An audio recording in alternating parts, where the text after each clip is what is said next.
hello' বন্ধুসকল মই প্ৰিয়াংকীয়ে সকলোকে স্বাগতম জনাইছো মোৰ ইউটিউব চেনেললৈ আজি মই আপোনালোকৰ ওচৰত চিকেন ফ্ৰাইড ৰাইচ ৰেচিপিটো লৈ আহিছো আৰু এই ৰেচিপিটো ৰেষ্টুৰেণ্ট ষ্টাইলত ঘৰতে কেনেকৈ বনাব পাৰি মই সকলোখিনি দেখুৱাম সো আহক দেৰি নকৰি ভিডিঅ'টো আমি আৰম্ভ কৰোঁ আৰু যিসকলে মোৰ চেনেলটো এতিয়াও সাবস্ক্ৰাইব কৰা নাই তেওঁলোকে প্লিজ মোৰ চেনেলটো সাবস্ক্ৰাইব কৰি ল'ব যাতে আহিবলগীয়া নতুন ভিডিঅ'সমূহৰ নটিফিকেশ্যন সময়ে সময়ে পাই থাকে এই ৰেচিপিটোৰ কাৰণে মই 200 গ্ৰাম boneless চিকেন লৈছো আৰু ইয়াক এনেদৰে সৰু সৰু টুকুৰা কৰি লৈছো আপোনালোকেও ঠিক একেদৰে কৰি ল'ব এতিয়া মই ইয়াত আধা চামুচ নিমখ দিছো এয়া দিছো আধা চামুচ ৰেড চিলি পাউডাৰ এয়া দিছো আধা চামুচ ধনিয়া পাউডাৰ এতিয়া মই ইয়াত 2 চামুচ কৰ্ণফ্লোৰ দিছো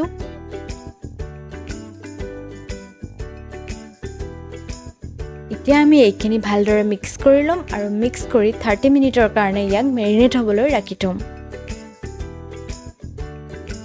এয়া হৈছে বাসমতি চাউল মই 300 গ্ৰাম লৈছো এইখিনি মই ভালদৰে ধুই 5 মিনিট মান সময় থৈ দিছিলো আপোনালোকেও ঠিক একেদৰে কৰি ল'ব এতিয়া মই চাউলখিনি বইল কৰিবলৈ মই এনেকুৱা ধৰণৰ এটা পাত্ৰ ব্যৱহাৰ কৰিছো আপোনালোকৰ যেনেকৈ সুবিধা হয় তেনেকৈ কৰি ল'ব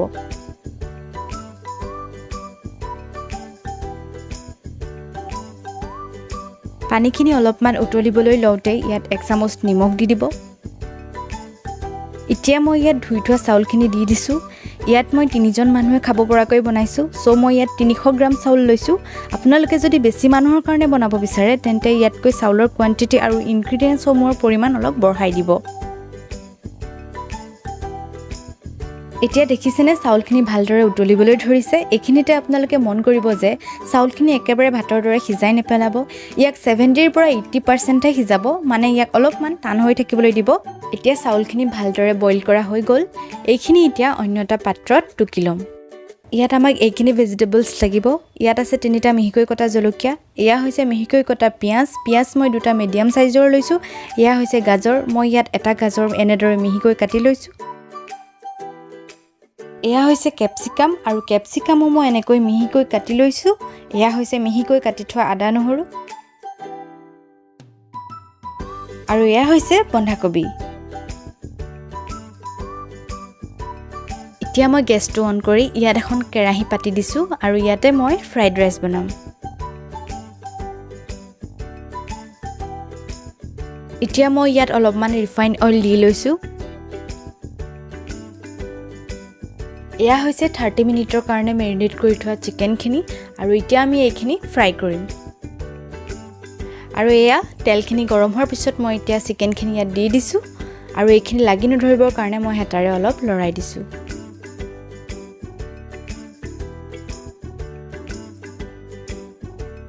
এইখিনি আমি এতিয়া গোল্ডেন ব্ৰাউন নোহোৱালৈকে ফ্ৰাই কৰি থাকিম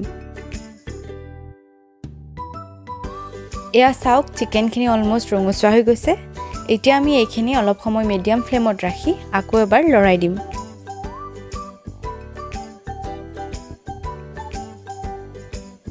এতিয়া আমাৰ চিকেনখিনি ফ্ৰাই কৰা কমপ্লিট হৈ গৈছে আৰু এতিয়া আমি এইখিনি এখন প্লেটত কাঢ়ি লম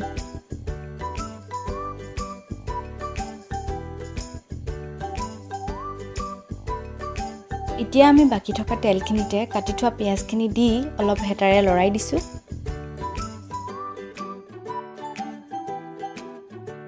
এতিয়া আমি ইয়াত আদা নহৰুখিনি দি দিছো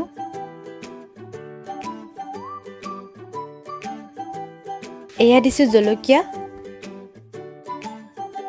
এয়া দিছো ক্যাপসিকাম এতিয়া ইয়াত কাটি থোৱা গাজৰখিনি দি দিছো আৰু এয়া বন্ধাকবিখিনিও মই একেলগতে দি দিছো ইয়াত মই এতিয়া আধা চামুচ নিমখ দিছো এতিয়া মই এইখিনি হেতাৰে লৰাই মিক্স কৰি লম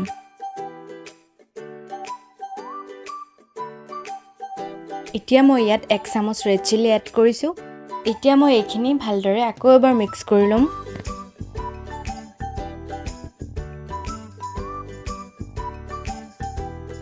এতিয়া মই ভেজিটেবলছখিনি সাইড কৰি মাজতে 2টা এগ দি দিছো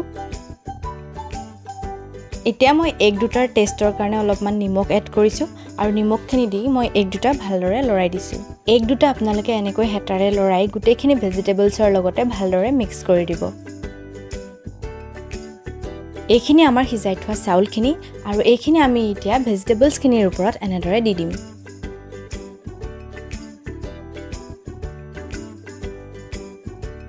এতিয়া আমি ইয়াৰ ওপৰত ফ্ৰাই কৰি থোৱা চিকেনখিনি দি দিছোঁ লগতে ইয়াত আমি 3 চামুচ সয়া সস দিছোঁ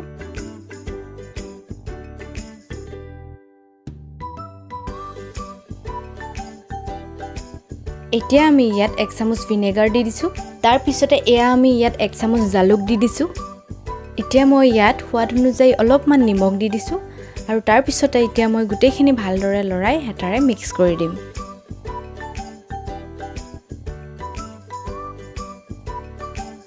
এয়া চাওক এইখিনি কিমান সুন্দৰকৈ মিক্স হৈ গৈছে আপোনালোকেও যেতিয়ালৈকে এইখিনি ভালদৰে মিক্স হৈ নাযায় তেতিয়ালৈকে হেতাৰে ভালদৰে লৰাই থাকিব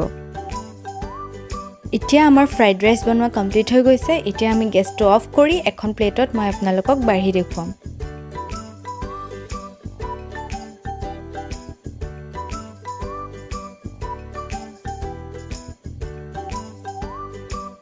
এয়া চাওক ফ্ৰাইড ৰাইচখিনি কিমান ধুনীয়া হৈছে একেবাৰে ৰেষ্টুৰেণ্টৰ দৰেই নহয়নে আপোনালোকৰ বাৰু কেনেকুৱা লাগিছে মোক কমেণ্ট কৰি জনাবচোন